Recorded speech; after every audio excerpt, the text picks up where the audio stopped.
बक जीजा जी कथी कर रहे हैं? ओ अब कथी कर रहे हैं? आय याद करो जहिया कुंवार रहलू, पियावा से पहिले हमारे रहलू। रही कुमार तब राखत रही मन हो गईल शादी भैनी दूसरा के धन हो। अच्छा दूसरा के धन हो, भइल रहे प्यार जब रहलू नादान हो, हम ही खिया के तोहके कइनी से आन हो। जीजू शादी से पहले जो होना था वो हो गया, अब कुछ नहीं हो सकता। नहीं हो सकता है? नहीं। कहिए राजू जी आ गए। प्रणाम सारू भाई। प्रणाम प्रणाम। कही ना समाचार? समाचार ठीक नहीं है। अच्छा तनका देर और रुकी और ठीक ना हुई। ले बाबू जाके मेहमान के दिया नाश्ता करेला। ठीक बा माई जो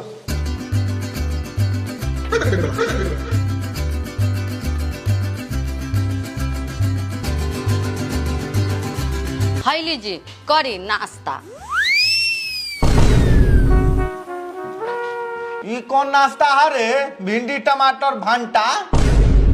सारू भाई जे मिलता से चुपचाप घेप लियो, हम 2 दिन से बानी, सवेरे सवेरे तो हमरा लौका आ साँझ के करैला मिलता। एगो तो कपड़ा रउआ से खरीदात नहीं खे, आ जो मिलता वो घोटात नहीं के, चुपचाप नहीं खाई। हम खाई ना, हम जाई। हाँ ठीक कहता नहीं, रउआ जाई इनका के छोड़ दी, इनका के छोड़ दी, रउआ जाई इनका के छोड़ दी। छोड़ दी कि रउआ लेके होने करी कोना में कोर दी। हम छोड़ उड़ के ना जाए, हम लेके जाए। ऐसा कोनो बात नहीं खे, मान ली हेदे खानी रउआ शादी कोई हो, ओकरा पहले हम ही नु खात रहनी हो। कथी? आए मतलब ये लौका सब्जी कोहरा भिंडी बैगन हम खाते हो। हाँ तो रउए खाऊ, हम इसे ना खाए। ए चुपचाप चल घरे। रउआ जाए के बाद जाए, हम न जाए। अभी हम दीदियों से नहीं के मिलने, सखी सहेले से ना मिलने, तो कैसे चल जाए? अच्छा सखी सहेला से मिलबे तब जाबे। हाँ। हमर बात ना सुनबे, चुपचाप कहते चल अभी। हम कह देनी न जाए तो न जाए। ए चल। ए माई बाबूजी देख कोरिया के बेटा हमरा छेड़ता।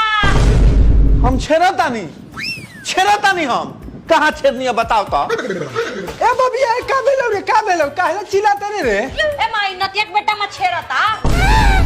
कारे दोगला भटियारा, तुम्हार बहिन के कुंवारे छेड़त रे, ओ चक्कर में हम बाप मातारी बहिन के लइका ये में शादी कर देल। अभी ले तोहर चाल ना सुधरल।